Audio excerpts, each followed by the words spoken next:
In a former life, I was actually a cop. We handled a lot of domestic abuse cases, probably hundreds. And out of all those cases, there's one I remember probably more than anything else. This one guy named Jordy. You remember Walking Tall? That guy, the big guy, Bo Svensson. Yeah.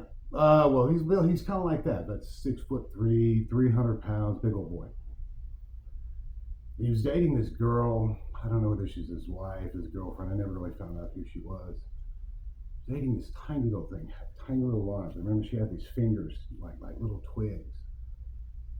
And every week we'd get a call.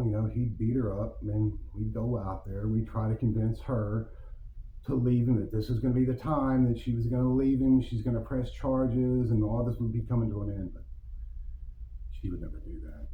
This wasn't a case of where she really loved him and she wasn't going to leave him. This is more, she was absolutely terrified. She was never going to cross him. Well, we get the call, we go out there, we send her off to the EMTs, we put cuffs on him, put him in the back of the car, take him down to jail. He sleeps it off and, wakes up in the morning and goes back again, does it all again. Except for this one week. My partner called in sick. He might have been on vacation. I don't remember, but he wasn't there that week. Get the same call. Broke her nose in the shower. I go out there. And I pull up. I get there. Same thing again. She doesn't want to press charges. Sent her off to the EMTs and put him in the car, cuffs on, and off to the jail we go again. Only this time, the son of a bitch starts humming Danny Boy, the old Irish song. Starts humming and then starts singing Danny Boy louder and louder in the back of my car. And this time it pissed me off. So instead of going wide, we took a left. I took him out into the middle of nowhere, get him out of the car. I put him down on his knees. I put that 44 in his fucking mouth, and then I pulled that hammer back, and I told him, this is it. This is where it ends for you, right here, right now.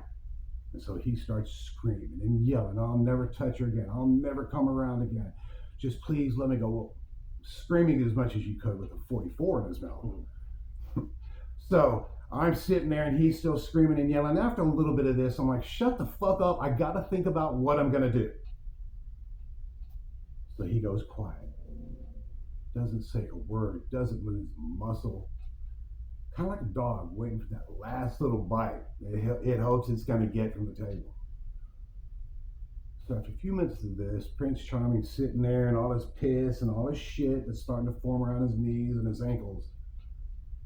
I took the gun out of his mouth and I said, I think something like, if you ever touch her again, if you ever go back again, I'm going to do this and that and something like that. I don't remember what I said. I thought I was doing the right thing. So, no big surprise. 3 weeks later, he kills her. Me and my partner get to the apartment, and there's blood everywhere. I think he'd smashed her head in with like a Black & Decker food processor bottom or something like that. Just smashed her head all over this little apartment. We get there, and there's blood everywhere. Walls, ceiling. There's so much blood everywhere. And I actually remember this. I can actually taste the metal. I can taste the metal in the air. I still remember that metal in the air.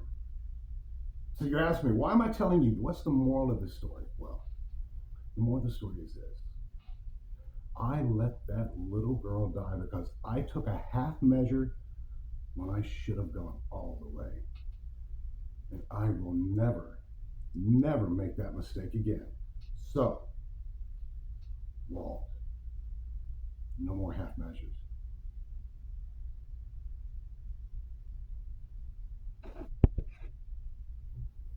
That was good.